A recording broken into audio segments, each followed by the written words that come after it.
Ramdam ng ilang Pinoy sa Israel ang tindi ng panibagong gera. Ang ilang nakapanayam doon ng GMA Integrated News lumikas sa bomb shelter dahil sa airstrike.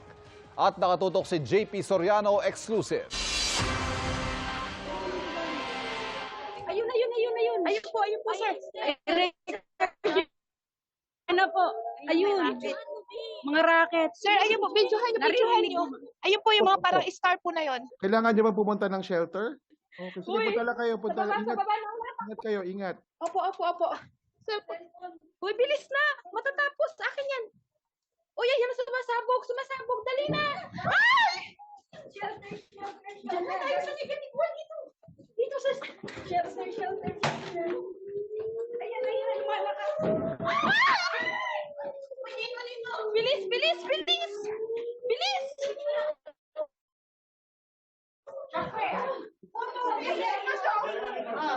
It's okay here, ma'am. Mga guests po namin, sir. Where? Get there. Get the guest. Kukunin po nila yung mga guests. Ingat po kayo ha. Ingat po kayo. Opo. Ingat po kayo. Kinukuha po nila kasi priorities po namin na kunin yung mga guests. Opo. Safety muna po ha. Safety muna first. Oh my God.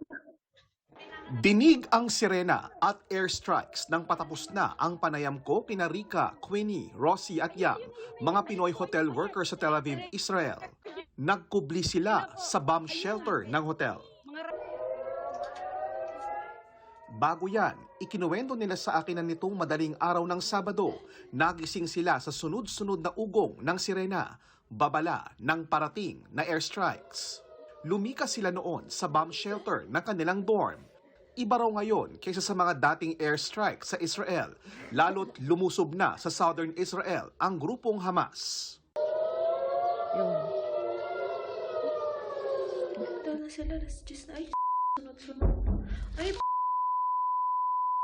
tapos mararamdaman mo tagpipinding, nagbabibrate siya. Nagbabibrate talaga po. Talagang boom, ganun, tapos mararamdaman mo po. At saka sunod-sunod po siya, sir.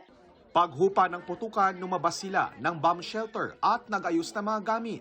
Pero nang tumunog ulit ang mga sirena, pinadiretso na sila sa pinagtatrabahuhang hotel. Sana, kung mabalitaan man doon ng mga pamilya namin sa Pilipinas, ipagdasal kami. Although nagtatrabaho kami para sa kanila, pero pag dumarating na po talaga yung ganitong sakuna, hindi na namin alam kung anong gagawin, sir. Ano man po mangyari, kayo na po para sa amin.